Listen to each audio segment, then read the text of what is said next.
Hi guys! Another unboxing, mga mommies. Ito naman guys, binili ko sa TikTok shop. So, nakikita ko na may mga binibili ang mga mommies na pajama para sa kanilang mga babies. Tapos, ito yung seller na binilhan nila na maganda daw sa kanilang mga anak. Tapos, malamig sa pakiramdam. Hindi siya sikip, hindi siya sobrang luwag. Tamang-tama lang daw to sa mga babies nila. So, nag-order ako. Umorder ako ng 3 pieces lang muna. Para ma-check natin kung maganda talaga yung pera niya para sa ating mga babies. Open na natin!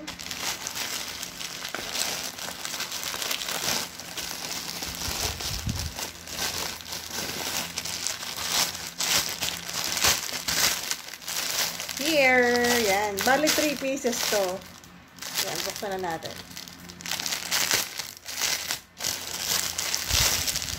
Yan. Ito yun. Parang okay naman.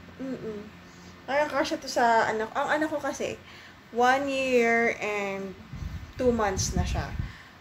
Bali, ang mga damit na sinusuot niya, kasya na sa kanya yung mga pang 2 years old. Yung pang 12 months na lang na damit, hindi na kasya. Yung mga pang 18 months naman, medyo kasya pa naman. Pero, unti-unti na siyang hindi nagkakasya habang dumadaan ng mga araw. So, 2 years old pataas, kasyang-kasya na sa anak ko. Yan. Ito pala yun. Ganda naman siya. Okay naman. Maganda yung tela niya. Stretchable. Ganda. Promise, ang ganda.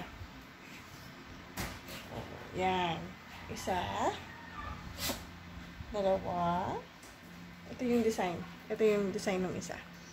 Dalawa. Ito yung isang ganda, oh. Tatlo. Ayan. Ganda, no? So, ito. Mukhang makaka-order ulit ako ng 3 pieces pa. So, ito na. Order na kayo, guys. Bye. Thank you for watching. Bye!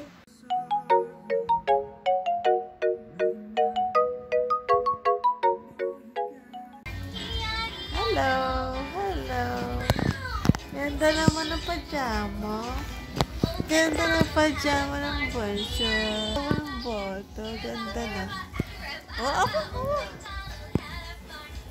Ganda naman po ng pajama. Tayo. Ganda naman. Saktong-sakto. Ganda,